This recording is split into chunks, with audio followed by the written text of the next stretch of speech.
जब सुने के होई भोजपुरी गाना बस बजे के चाहिए। देसावा के अरिया बाड़े कारे सुनले बानी भोले बाबा करिया बाड़े कारे।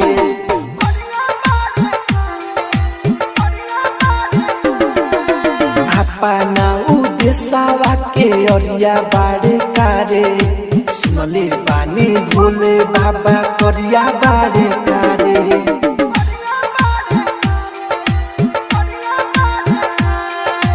बसल बड़ी गुरुदेव घर नगरिया बाड़े कारे सुनले बानी भोले बाबा करिया बाड़े कारे।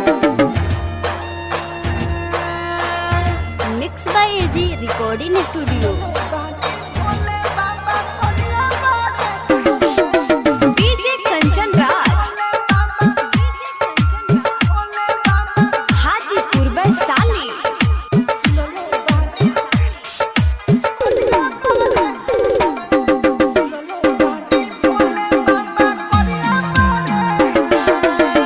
गंगा जी के जल रखले बाड़े उबाल में लागले भयानक बड़ी बाबा महाकाल में।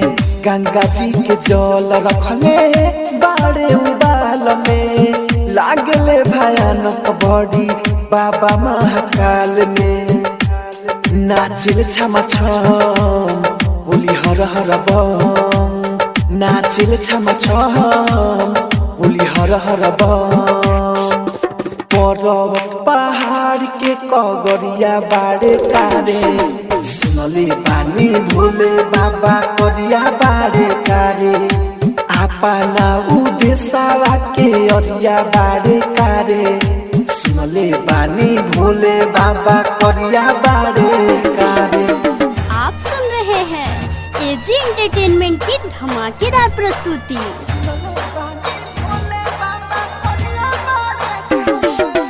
डीजे कंचन राज हाजीपुर वैशाली।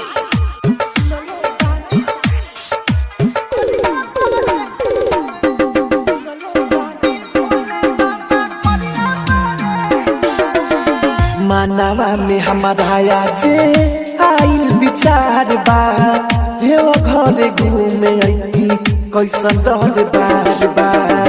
मानवा में हमारा जे आइल विचार बा देव घर घूमे आई कैसन दर बार बार। सुनले बानी नाम हवे बाबा के धाम सुनले बानी नाम हवे बाबा के धाम। राहुल गुडू अनिल तई अरिया बाड़े कारे सुनले बानी भोले बाबा करिया बाड़े कारे। अपना देसावा के अरिया बाड़े कारे सुनले बानी भोले बाबा करिया बाड़े कारे। Recording studio Roshanpur.